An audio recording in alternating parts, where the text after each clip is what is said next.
engine, 510 horsepower and 3 liters. Almost equal horsepower as liter figure in the trunk. Would that be your dream car? This here is the BMW M3 Touring. The first time the M3 arrives in the estate form. We'll tell you all about it with Thomas and Autogefühl in 4K, full screen, full length. Let's go here with the front. The typical super strong M3 double kidney.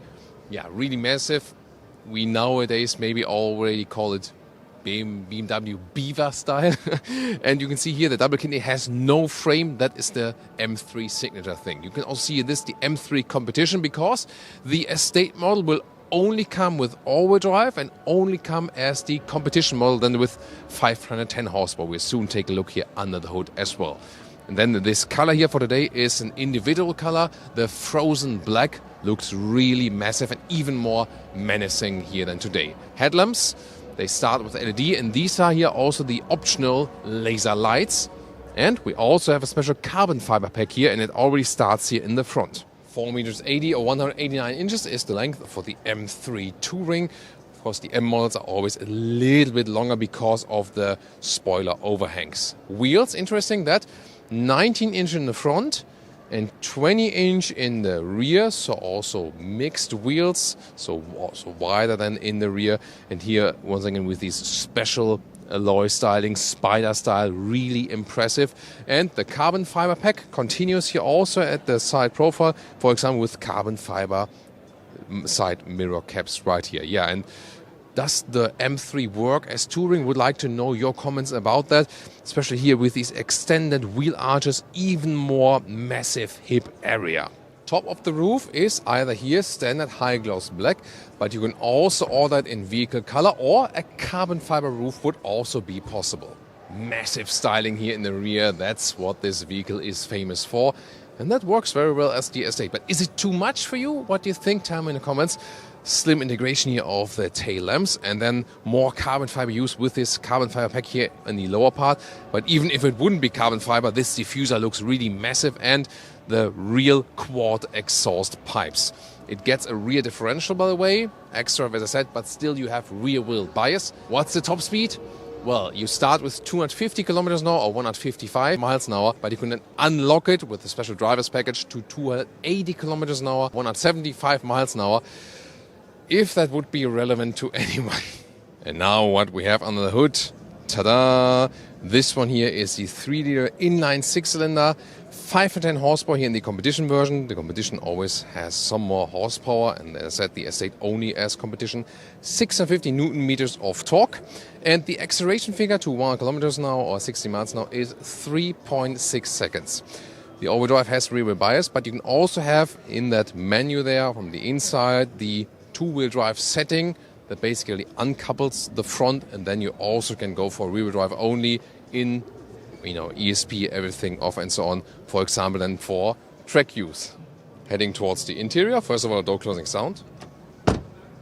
Yeah, actually quite solid. Nice. Then inside of the doors here, Hofmeister King design element for the inside right there. We know that.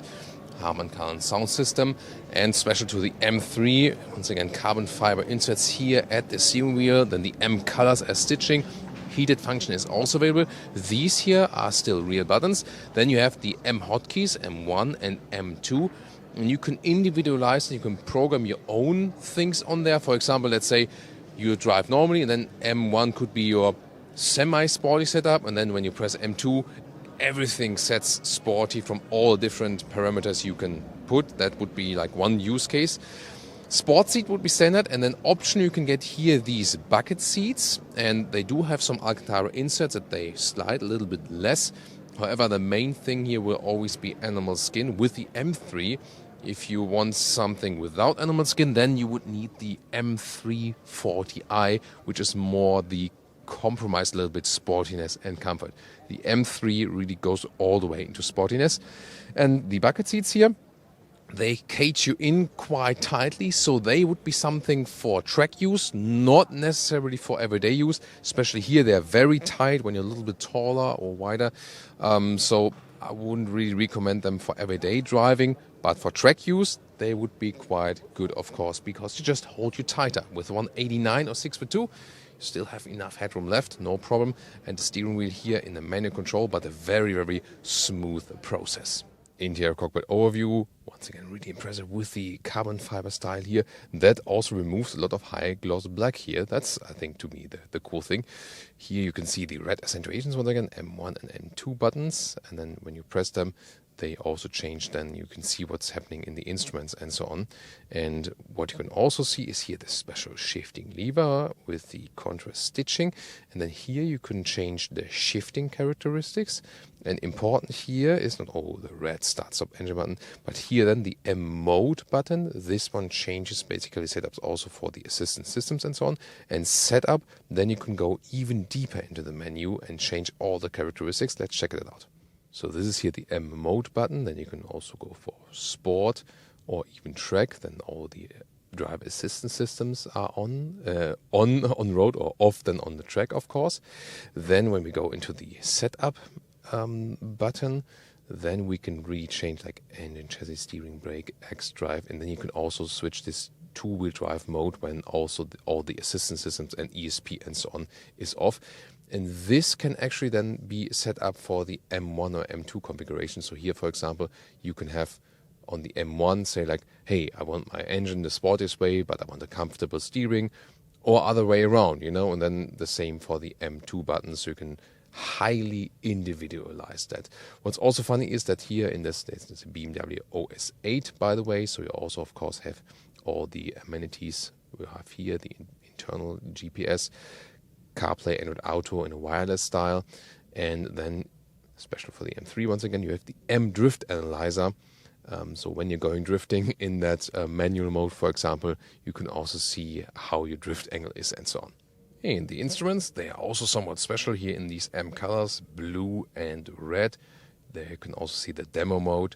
Oh, we're driving 65 kilometers an hour, yay! Yeah, on the right side you'll see that the RPMs are turning up, so that you also have something special, something unique in the instruments. Now to the rear seating, of course, crucial here for a touring version of a BMW.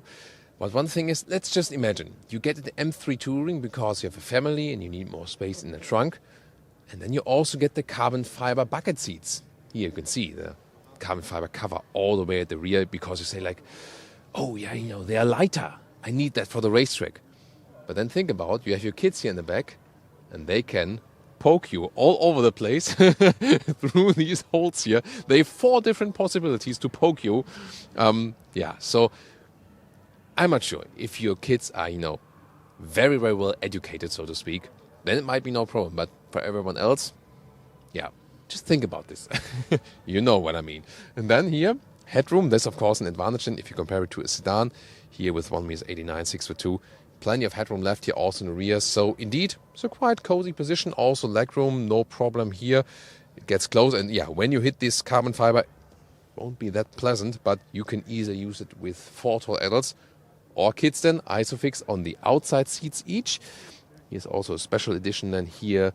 You can also get these colors on the seat belts, but yeah, of course, it's already expensive, and then they want more money from you with all the options. Here in the middle part, you can more or less sit for, you know, short periods of time, but nothing that, yeah, headroom-wise works, but it's quite stiff then here from that seating area. And now to the moment we've all been waiting for. It is the vehicle that has almost equal horsepower as leader figure in the trunk. Well, since it's a Touring, electric hatch, and then we have here the 500-liter trunk or boot, and we can see the length here is a little bit less than 1 meter or 40 inches, and the width here, well, you can see that's the only catch here.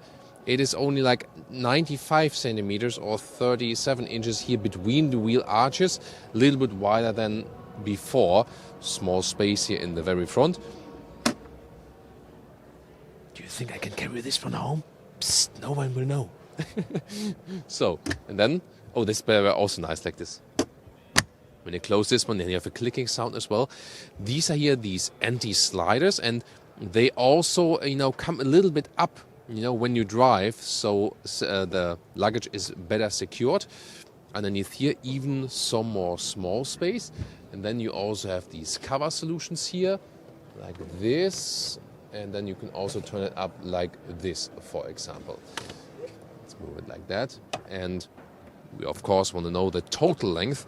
As for folding, there are these two buttons right here. Then you can unleash them like this. And then we go with almost 180 in meters or 70 inches in total length. Maximum loading figure, by the way, is 1,510 liters. So would I personally go for the M3 Touring?